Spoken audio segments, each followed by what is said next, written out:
जोरदार तालियों से स्वागत करो।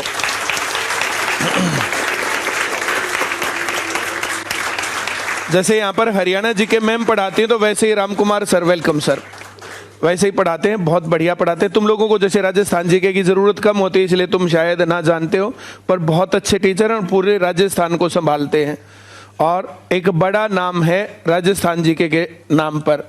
शेर व शायरी भी कभी कभी थोड़ी थोड़ी करते हैं, तो दो चार बातें सुना दो सर।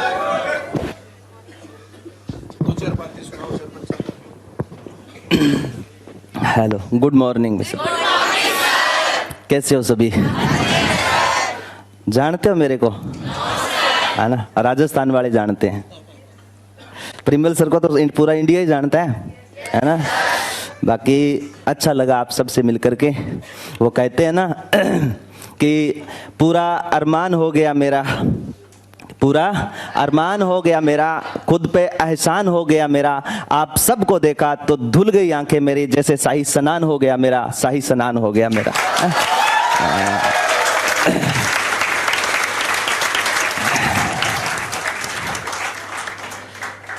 बाकी कैसे चल रही है सबकी तैयारी, है ना? आपके तो सम्मुख खड़े होकर के सर पढ़ा रहे हैं, हम तो वहां पर वेट करते रहते हैं भी कब आए कब देखें, है ना? वो कहते हैं ना, मैं बोलता हूँ सर कई बार, गर्गी मुर्गी दाल बराबर ही वह है ना? तो गर्गी मुर्गी मटन बराबर है। हमारे वाले वहां पे वेट करते रहते हैं। सर को कई बार बोला कि सर आप आओ वहां पर, आप स्पेशल आए कि सर को एक बार वहां पर और लेकर के जाए हम राजस्थान में, ठीक है? वहां तो बच्चे वेट करते हैं, देखा होगा आपने, है ना?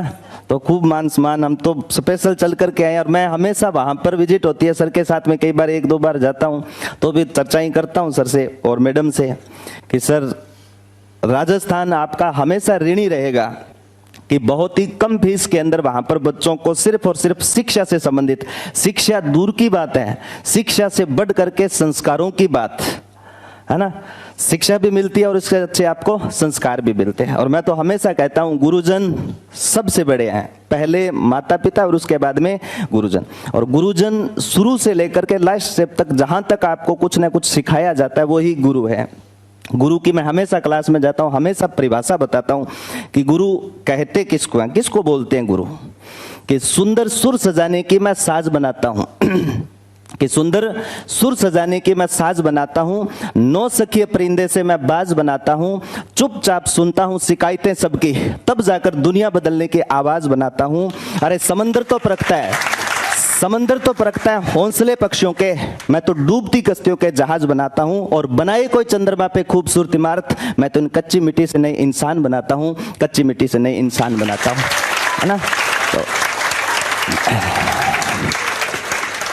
बाकी हरियाणा जी के तो पढ़ते ही हो, हरियाणा के साथ साथ में राजस्थान की धरा भी बहुत अच्छी है ना? वो वीरों की भूमि भी है और वो वीरांगनाओं की भूमि भी है ना? तो उसको भी कभी मैंने एक बार सुना था, कोई बोल रहा था कि राजस्थान में क्या, राजस्थान में बहुत कुछ है, क्या नहीं है? राजस्थान वाले सुन रहे होंगे, राजस्थान में बहुत कुछ है ना? कि माना राजस्थान की धरा में पानी किंचित है, कोई पानी की बात को लेकर के बात हुई थी कि वहां पर पानी की समस्या पहले कभी हुई, अब तो वर्तमान में ऐसा कुछ है नहीं। तो मैंने उनको जवाब दिया था, किसी कवि ने बोला था बहुत अच्छा, कि माना राजस्थान की धरा में पानी किंचित है, लेकिन सूरवीरों के खून से वो धरा आज भी सिंचित है। वहां पर दूध का कर चुकाया मानस की बोटी बोटी ने, वहां दूध का कर चुकाया मानस की बोटी बोटी ने, और अकबर तक को धूल चटा दी वहां घास की रोटी ने, अकबर तक को धूल चटा दी वहां घास की रोटी ने। तो मैं ज्यादा तो समय नहीं लूंगा, 5 मिनट में अपनी बात रखूंगा संक्षेप में कि राजस्थान का इतिहास है। सर बता तो रहे थे, राजस्थान का इतिहास बहुत अच्छा इतिहास है, कल्चर भी बहुत शानदार है, राजस्थानी कल्चर बहुत अच्छी है वहां पर।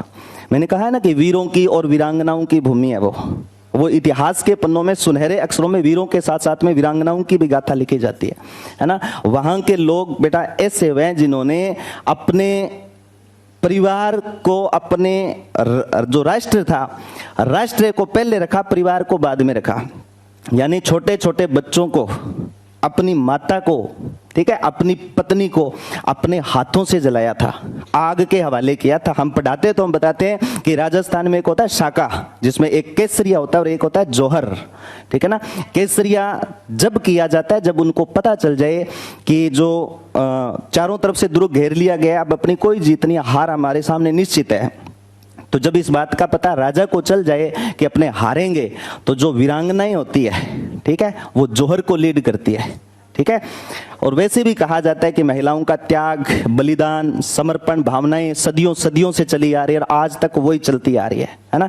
तो जब तक पति जीवित होता है, ठीक है, तब तक वो जौहर को लीड करती है। पति जीवित है, पहले वो जौहर करेगी, अग्निकुंड सजाएगी, बाकायदा हाथों पर मेहंदी लगाएगी, हार श्रृंगार करेगी, उसके बाद में आग में बैठती है।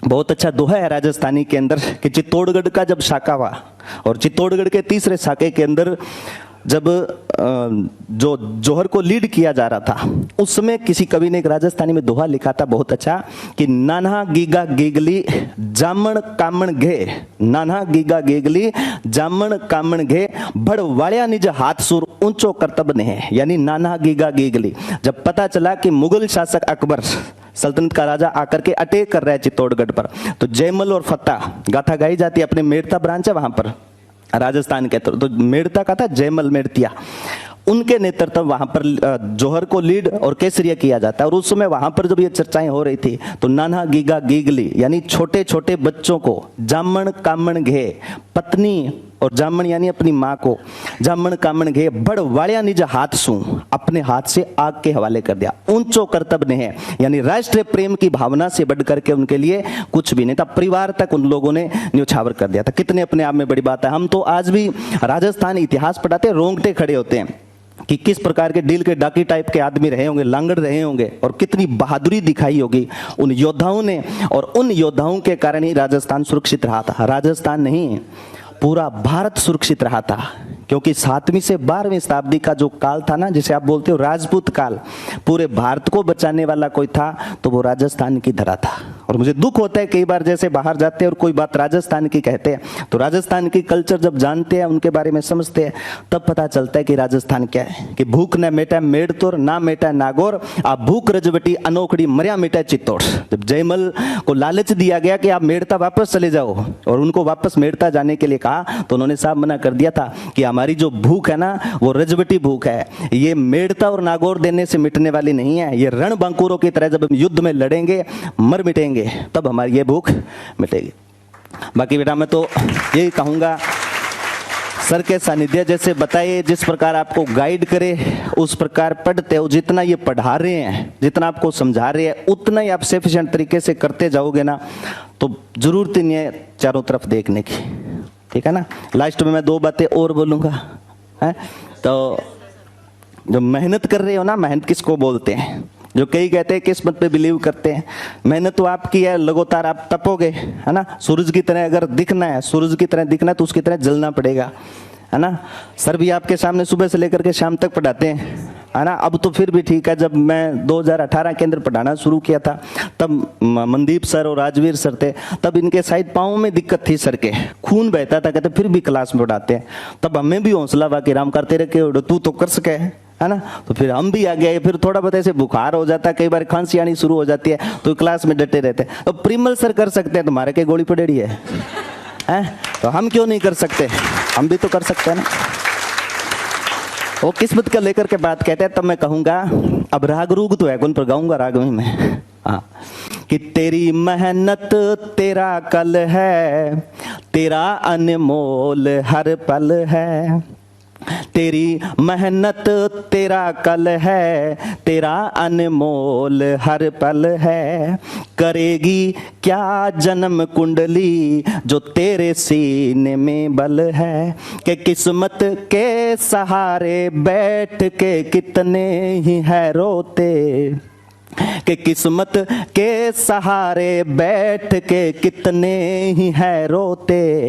कि किस्मत वो भी रखते हैं कि जिनके हाथ नहीं होते। कि किस्मत वो भी रखते हैं कि जिनके हाथ नहीं होते। तो दब करके बेटा मेहनत करो। और बहुत बहुत धन्यवाद, आप सबसे रूबरू हुए, बहुत बहुत धन्यवाद सर आपका।